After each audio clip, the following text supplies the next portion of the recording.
welcome to my booktube channel, Believe in Yourself. My name's Tammy, and today I have for you my March wrap-up. And in this video, I'm going to tell you a few statistics, and then I'm going to talk about a small handful of books. I'm not going to talk about all of them, but I will talk about a few of them. So in the month of March, I read 22 books, and they totaled 5,868 pages. I read every single day, but some days, I only read 7 or 8 pages, and other days I read nearly 500 pages. So to average it all out, I read 189 pages per day. I read 3 middle grade books, 1 young adult book, and 18 adult books. I read 20 fiction books and 2 nonfiction books. And out of the 20 fiction books, 6 were cozy mysteries, 3 were suspense and thrillers, 4 were historical, 2 were contemporary, 3 were romance, and 2 were sci-fi fantasy. And of the 22 books, 17 of them were first-time reads for me, and 5 of them were rereads for me. The longest book I read came in at 553 pages, and that book was Oliver Twist by Charles Dickens. There's the front cover and the back cover. And I talked about this in a video that I did a while back called Oh the Shame, where I mentioned several books that I haven't read yet that I've wished that I had read, and then asked you guys to vote on them. And you guys picked this one the most, and I'm so glad you picked this one because I love this book so much. Thank you so much for the votes for this. I had no idea I was going to love this so much. In fact, this has the potential to be in my top 10 for the year. I liked it that much. I didn't know anything about Oliver Twist other than I knew there was an orphan, and I've heard the line that goes something like, "Please, sir, may I have some more?" And that's all I knew about it. I just knew he was an orphan. He was an orphan, and I thought he was in an orphanage the whole time. I didn't know anything about it. But this actually follows Oliver. His mom dies the day he's born, and so he is born an orphan, and he is moved about between places and different groups of people throughout this book. It covers, I think this covers a few years. I mean, it starts when he's born, but it doesn't really take off till he's maybe 10 or 11, I'm guessing, probably maybe even 8 or 9 years old. And it's not just the story of Oliver Twist. It's the story of a whole bunch of characters. And that's one of the things I loved about this book is I really became invested in everybody's story. And I wanted to know how everybody's stories were going to turn out. And Charles Dickens did not disappoint me with that. I love this book, and I'm so glad you guys picked this. The shortest book, let's set my books down here. The shortest book has 78 pages, and it's called Lone Wolf by Raeca Klassen. And there's the picture of the cover. And you'll notice on the cover there's pizza, a newspaper, a pot of flowers, a soccer ball, a math book, and a ticket. And those all come into play in this book.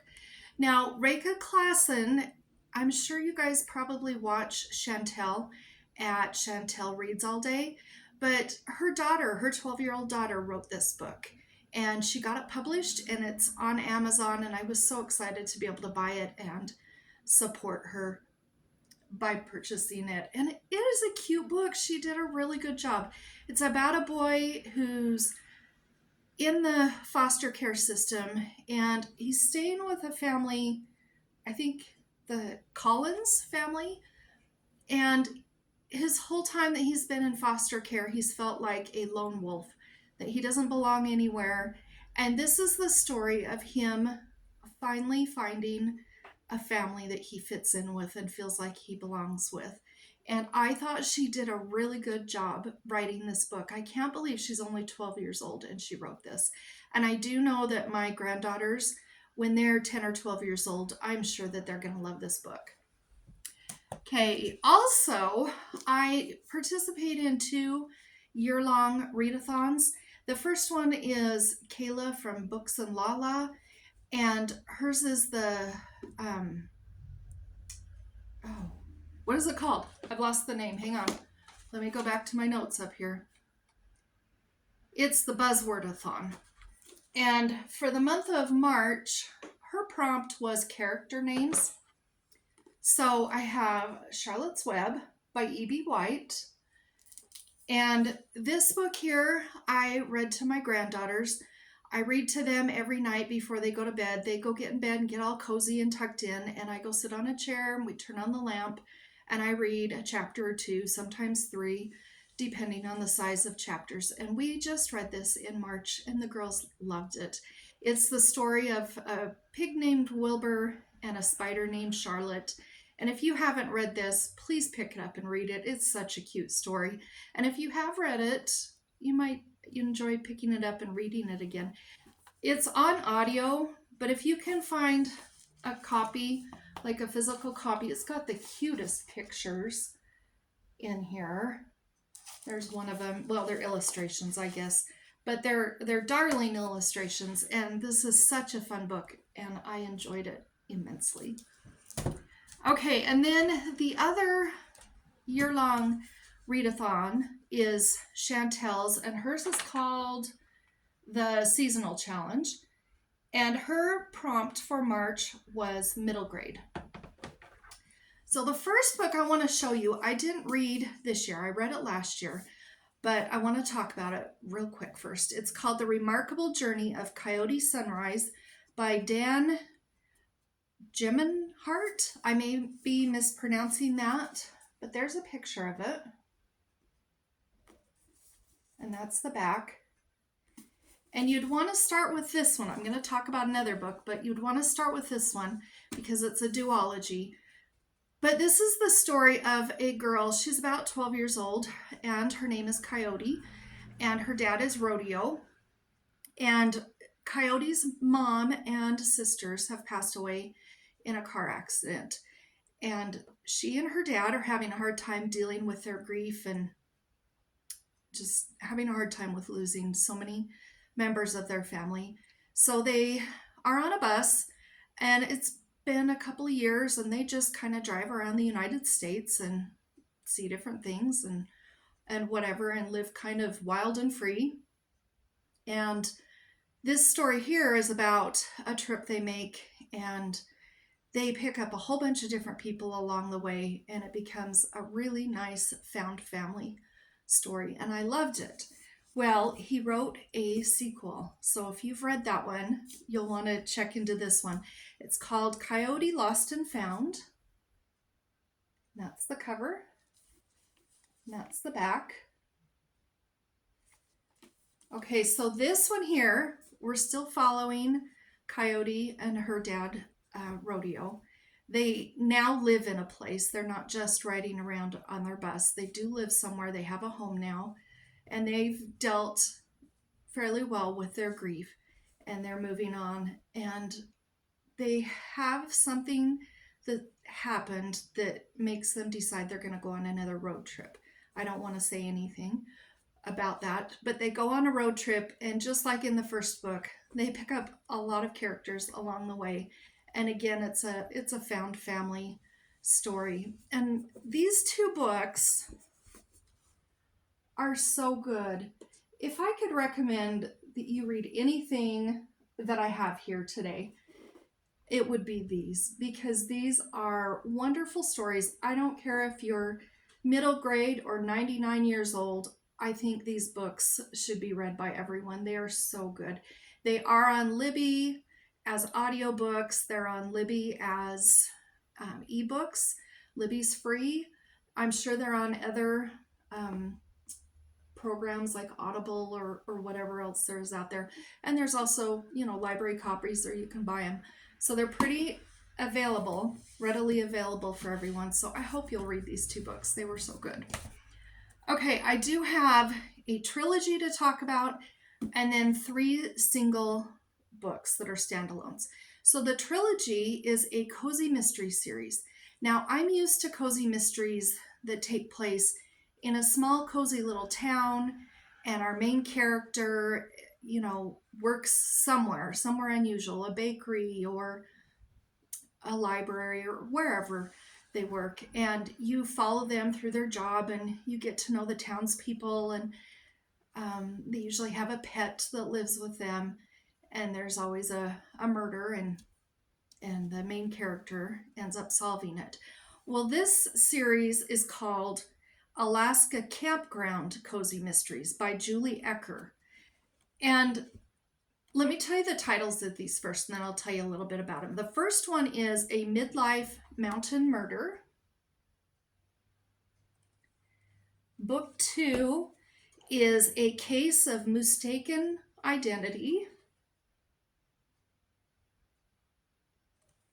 And the third book is A Locked Outhouse Murder. So I read these, and I will say it took me a little while to get used to it because I'm so used to what a traditional cozy is. And this takes place in a campground.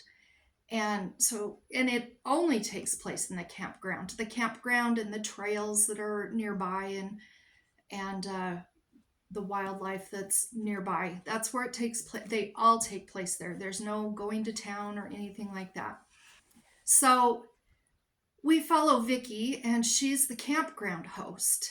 And she has a best friend in these books that she met while camping. And her best friend lives next door to her in the next spot over in the campground. She's the campground host. I don't know if I said that. And her friend has a little dog. That's the little dog that's on the cover.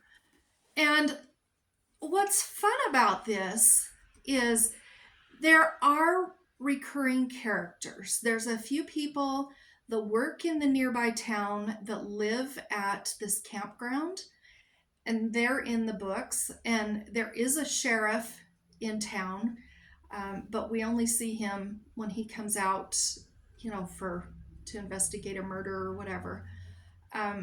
So there are some recurring characters. And then the love interest in these books is the helicopter pilot that gives tours for the area to the people that are camping and everything. And it's kind of fun because you do have some new characters every single book that are in the campground. You have some regulars that stay there all the time, but you've got a family that does reptile shows. You've got a group of retired campers, and they call themselves the something or other vagabonds. I can't remember what they're called. And you've got some bikers, you've got a photographer, you've got a whole bunch of characters that come and go. And there's a murder in each book, and she's determined to figure out who killed the person, because this is her campground, and she does not want any bad publicity or a killer running around in their campground. So I did really like them. They are very different, but I think I liked them because they are very different. So I wanted to mention those. Another book that I want to talk about is Here Comes the Sun by Emilie Loring. And there's the picture of that. And I did a haul a while back where I hauled all of the Emilie Loring books. There's 50 of them in the series. The first one was published in 1923. And this one's number 2, and it was published in 1924. So it's 100 years old this year. And my mom used to read these back when I was a baby. And she loved these, and so I hauled them, and I've only read 2 now. I still have 48 to go, but I love these books. They are a romance, but they're a romance with so much more. There's all sorts of mysteries or things to solve or just action. There's a scene with a train. There's an island that they go to. There's explosives. There's a male and a female who are trying to break these two up. And there's some family members that love them. And this was just great. This was nonstop page turner book. And I loved this so much. This was one of my favorite books of the month. So I did want to talk about this. And if you see these in a thrift store or a used bookstore or at a garage sale, I think you should pick these up because these are really good. Okay, then I have two books left I want to talk about. This one here is by Danielle Steel, and it's called No Greater Love. So a little bit of background with me and Danielle Steel. I did read some Danielle Steels in the late 80s and early 90s, and I didn't really, at that time, care for them because it seemed like the books that I picked up at that time were all just kind of just romance with not a lot of story to them. And I just didn't care for that type of book at that time in my life. But I heard that this one was about the Titanic, and Titanic is a buzzword for me. I love to read books that have anything to do with the Titanic. And so I thought I'd go ahead and grab this book, and this turns out to be one of my favorite books of the month. The first 50 or 60 pages, well, first of all, let me tell you, it's 381 pages long. And the first 50 or 60 is on board the Titanic. And I really enjoyed it because I got to, kind of hear another account of what happened through these characters. And what's going on with this story is there's this young gal, she's about 20 or 21, and she and her mom and dad and her 5 younger siblings all live in Los Angeles.